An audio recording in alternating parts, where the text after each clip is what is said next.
Delta மாவட்டங்களில் நெல் கொள்முதல் நிலையங்களில் போதுமான சேமிப்பு வசதி இல்லாததின் காரணமாக அதிகமான குடவுன்கள் கிட்டங்கிகள் உருவாக்கப்பட வேண்டும் என்பது விவசாயிகளுடைய கோரிக்கை. அது குறித்து டெல்டா மாவட்டங்களுக்கு எந்த ஒரு புதிய அறிவிப்பையும் இந்த வேளாண்மை பட்ஜெட்டில் நம்ம பார்க்க முடியல.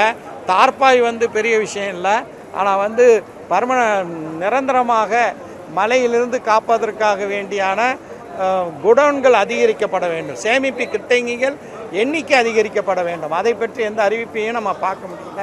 மிக குறிப்பாக பால்வளத்தை பற்றி பல பத்திகள் இந்த வேளாண் பட்ஜெட்டில் இருந்தது.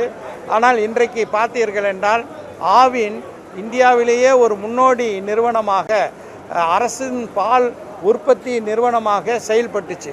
இன்றைக்கி ஆவினுடைய நிலை மிக கவலைக்கிடமாக இருக்கின்றது என்று பல தரப்பினரும் சொல்கிறார்கள்.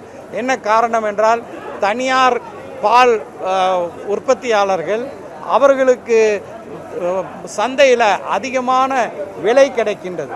அதுக்கு காம்படிட்டிவாக அதுக்கு போட்டியாக ஆவின் நிறுவனத்திலிருந்து பால் உற்பத்தியாளர்களிடமிருந்து அவர்களுக்கு தேவையான விலையை கொடுக்கறதில்லை.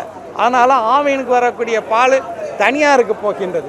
எனவே ஆவின் நிறுவனம் சிறப்பாக இயங்கிய ஆவின் நிறுவனம் இன்றைக்கு மிகப்பெரிய ஒரு பின்னடைவை ஏற்படுத்தி இருக்கின்றது. மொத்தமாக சொல்ல வேண்டுமென்றால் பல அறிவிப்புகள் இருக்கின்றது. இந்த அறிவிப்புகள் எல்லாம் எப்படி நிலைநாட்டப் போகிறார்கள் என்பது ஒரு பெரிய கேள்விக்குறி இருக்கின்றது.